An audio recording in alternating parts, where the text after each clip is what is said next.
Pablo Emilio Escobar Gaviria was born on December 1, 1949, in Rio Negro, Colombia, a small town near Medellin.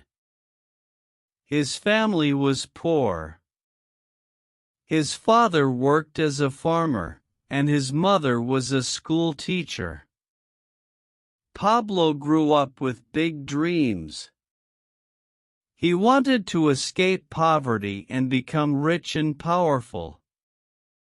Even as a child, he was ambitious and always thinking about how to achieve his goals.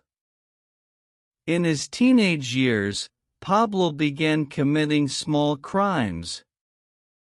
He sold fake lottery tickets, stole tombstones to resell, and smuggled cigarettes. Over time, his crimes grew bigger. He started stealing cars and later smuggled valuable items like household appliances and gold. In the 1970s, Pablo entered the drug trade. At first, he dealt with marijuana, but soon he realized that cocaine was much more profitable. At that time, cocaine was becoming very popular in the United States, and the demand was high. Pablo started producing and exporting cocaine on a large scale. Pablo Escobar founded the Medellin Cartel, which became the largest and most powerful drug organization in the world. By the 1980s, the cartel controlled 80% of the global cocaine market. Pablo used creative and dangerous methods to smuggle cocaine into the United States. He used planes, boats, and even submarines to transport drugs. As Pablo's wealth grew, he became one of the richest men in the world. He built luxurious homes, bought private jets, and owned expensive cars. He even had a private zoo with exotic animals like elephants and giraffes. Pablo was famous for his generosity to the poor. In Medellin, he built houses, schools, and sports fields for poor families. Many people in Colombia admired him and saw him as a hero.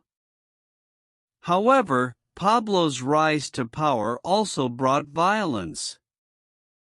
He fought against other drug cartels for control of the cocaine market. He bribed government officials, police officers, and judges to protect his business. Those who refused to take bribes often faced death.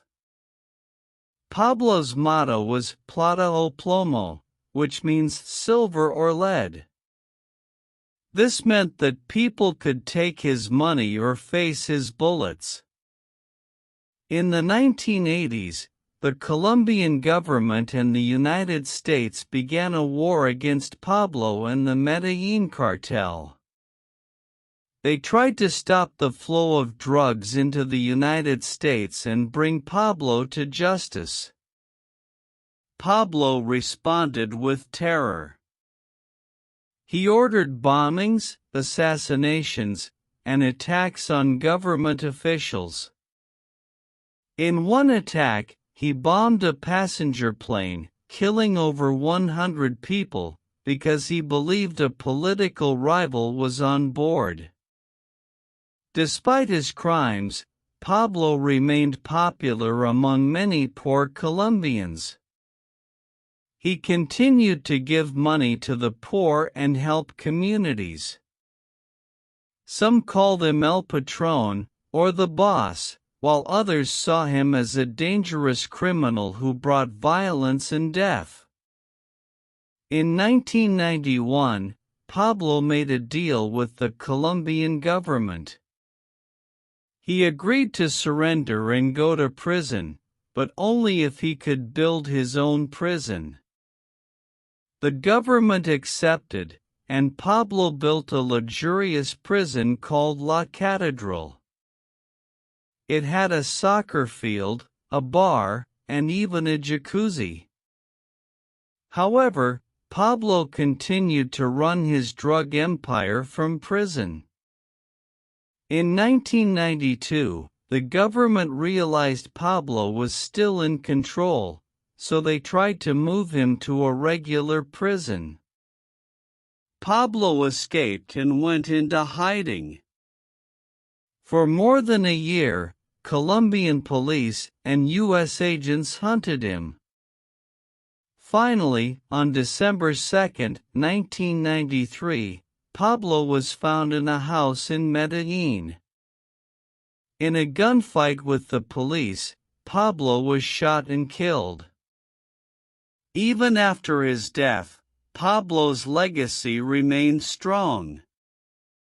Some people remember him as a criminal who caused immense suffering, while others see him as a symbol of resistance against the system.